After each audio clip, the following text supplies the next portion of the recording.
day mga bro, mga sis, mga ka-livestock. Welcome back to my channel at Chard TV Livestock Farming. Sa mga naligaw sa channel ko, please don't forget to smash the subscribe button. And if you like my video, please don't forget to like and share my video, mga ka-livestock.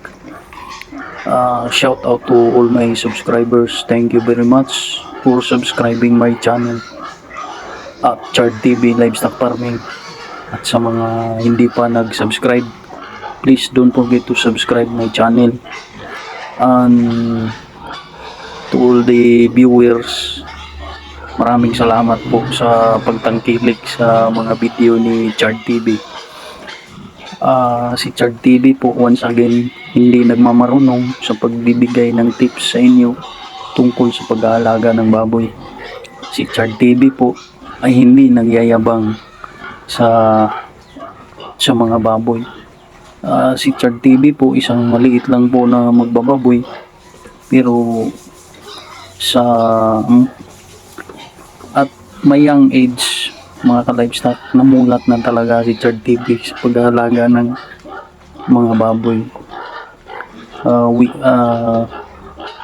Mga native pa noon na inaalagaan ng mama ko, mga magulang ko, hanggang sa unti-unting na-upgrade yung line, mga ka-livestock. Malaking tulong din ang pag-aalaga ng baboy at hindi din ito nangangailangan ng malaking espasyo. Kahit na sa backyard lang natin, makukumpensate natin ng mga alaga natin, mga ka-livestock. Yun nga, lagi kong sinasabi na 70 to 80% talaga ay nagmumula sa feeds talaga, mga ka-livestock. Dahil pag tinitipid nga natin ito sa pagkain, makukompromiso din yung paglaki nila, mga ka-livestock. Kaya napakadaling magpadami ng baboy, napakadali, pero kailangan malalim talaga ang bulsa natin dito, dahil nga magastos ang pag-aalaga ng baboy. Mga ka-livestock, tatalakayin ko ngayon kung ano ang mga pamamaraan ko, sistema ko sa pag-aalaga ng biik mula pagsilang nila hanggang ipatining natin sila, hanggang pagwalay, tsaka mag-umpisa na tayong ipatining natin hanggang sa ibinta. Mga ka-livestock, just hold on. Please watch the entire video. Sana pakinggan yung mga sasabihin ko, sa mga nalalaman ko, sa mga sikreto ko, sa management ko, sa style of feeding ko, at matagal ko na talagang ginagawa at effective talaga, mga ka-livestock. Mga ka-livestock, umpisahan natin kung paano natin ma-achieve yung target growth o kaya growth potential na gusto talaga natin. Yun ang pinaka-importante talaga, mga ka-livestock. Unang-una, mga ka-livestock, is yung genetic potential talaga ng baboy. Lagi kong sinasabi talaga yan, mga ka-livestock, paulit-ulit. Genetic potential lang, napaka-importante. Yun yung baseline natin sa pag-aalaga ng baboy. Dahil nga kung chapsoy na yung baboy natin, wala na. Hindi natin ma-achieve yung growth potential na gusto natin.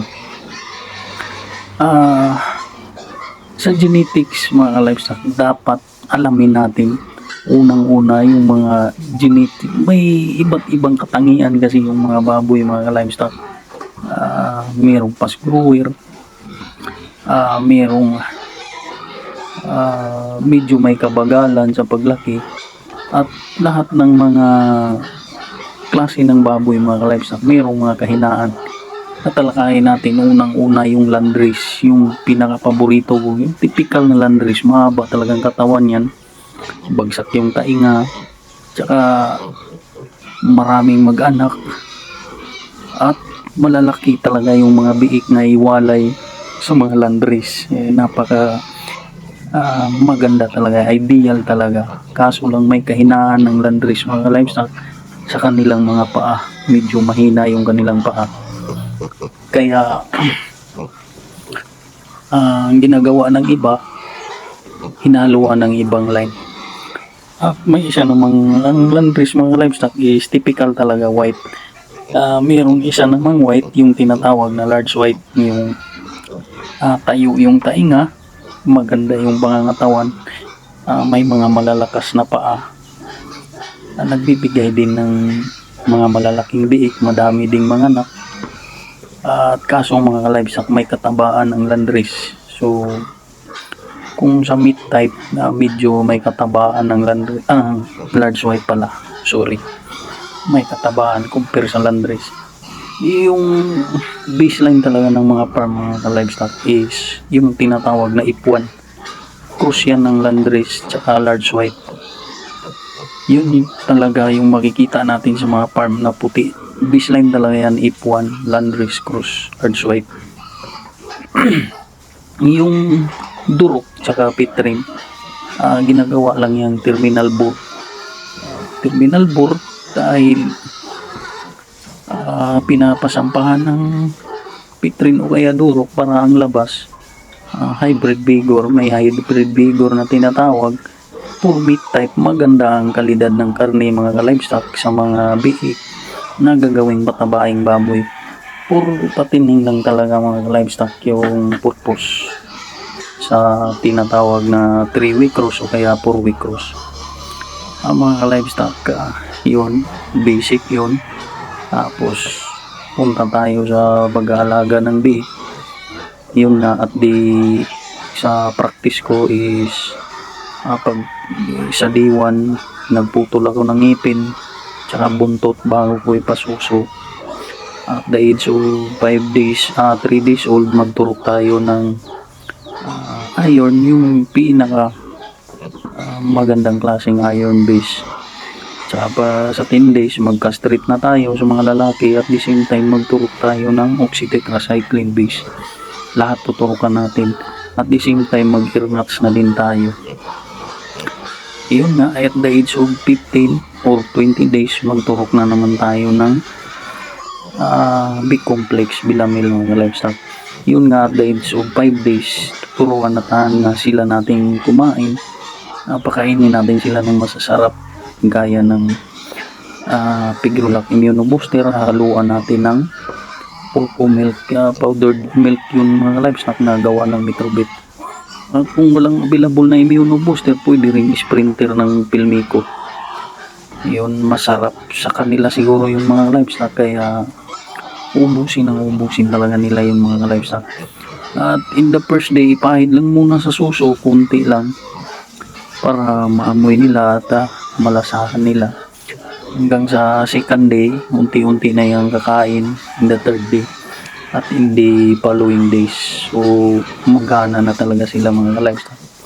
Nang sa ganun, para pagwalay natin, tuloy-tuloy yung gana nila sa pagkain. Ay ito mga livestock, bagong walay, winalay na ito. Napakaganadong kumain mga livestock. Yun nga, kinukontrol muna natin dahil iniwasan natin magkaroon ng piglet diarrhea, kaya gradual lang muna mga livestock. At mga livestock, huwag na kayong gumamit ng pre-starter. Diretso na kayo sa starter feeds. Kung ultra pack yung gagamitin, diretso na tayo sa starter ng ultra pack. Yung wheat feeding ang gagawin natin dahil yun na yung nakasanayan nila mga livestock. I'm sure napakaganado nilang kakain sa wheat feeding na gagawin natin. Yun na, kung makikita nyo, nilalagay ko muna sa gulong. Pagpipistahan talaga nila yung pagkain mga livestock. Kulang nga yung pinapakain ko dito. Yun, ginagawa natin yun dahil ginagradual lang muna mga livestock. Unti-unting dinadagdagan natin yung ratio nang sa ganun hindi manibago yung intestine nila mga livestock, dahil ang starter ng ultra pack as base, as I observe, magiging bloated yung tiyan nila mga livestock.